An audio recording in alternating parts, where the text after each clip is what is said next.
Welcome to our daily lectionary readings. This is Friday, July 28th, 2023. We are going to be remaining in Psalm 119, 129 through 136. We also continue our story from yesterday for our Old Testament reading. So it'll be 1 Kings chapter 1, verses 38 through 48. And then our New Testament reading, we jump back into the book of Acts, chapter 7, verses 44 through 53. Let us take a listen in to our readings. Psalm 119. Every word you give me is a miracle word. How could I help but obey? Break open your words. Let the light shine out. Let ordinary people see the meaning. Mouth open and panting. I wanted your commands more than anything. Turn my way. Look kindly on me, as you always do, to those who personally love you. Steady my steps with your word of promise, so nothing malign gets the better of me. Rescue me from the grips of bad men and women, so I can live your life your way. Smile on me, your servant. Teach me the right way to live. I cry rivers of tears because nobody's living by your book. Our Old Testament reading, 1 Kings chapter 1, verses 38 through 48. Then Zadok the priest, Nathan the prophet, Benaiah the son of Jehoiada, and the king's personal bodyguard, the Karaites and the Pelethites, went down, mounted Solomon on King David's mule, and paraded with him to Gihon.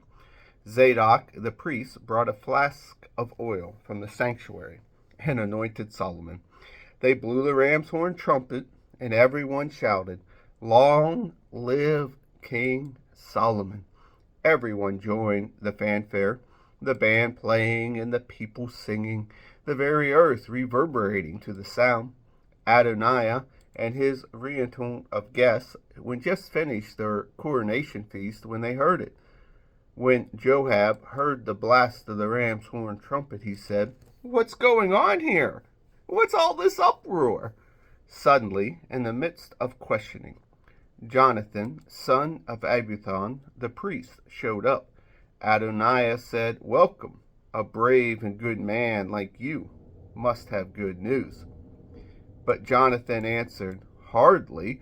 Our master King David had just made Solomon king, and the king had surrounded him with Zadok the priest, Nathan the prophet, Benaiah the son of Jehoiada, with the Karaites and the Pelethites, and they've mounted Solomon on the royal mule.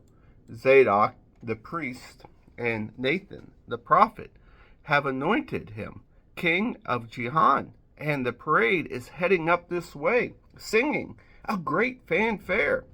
The city is beside itself. That's what you are hearing. Here's the crowning touch. Solomon is seated on the throne of the kingdom. And that's not all. The king's servants have come to give their blessing to our master, King David, saying, God made Solomon's name even more honored than yours, and make his rule greater than yours. On his deathbed, the king worshipped God and prayed, "Blessed be God, Israel's God, who has provided a successor to my throne, and I lived to see it." Our New Testament reading comes from Acts 7, 44 through 53. And all this time, our ancestors had a tent shrine for true worship, made to the exact specifications God provided Moses.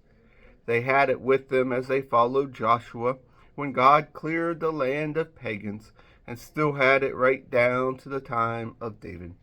David asked God for a permanent place for worship, but Solomon built it. Yet that doesn't mean that Most High God lives in a building made by carpenters and masons.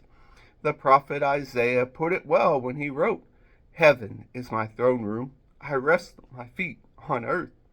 So what kind of house will you build me, says God? Where can I get away and relax?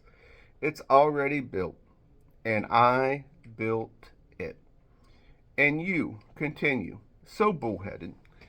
Calluses on your hearts, flaps on your ears, deliberately ignoring the Holy Spirit. You're just like the ancestors. Was there ever a prophet who didn't get the same treatment? Your ancestors killed anyone who dared talk about the coming of the Just One, and you've kept up the family tradition. Traitors and murderers, all of you. You had God's law handed to you by angels, gift wrapped, and you squandered it.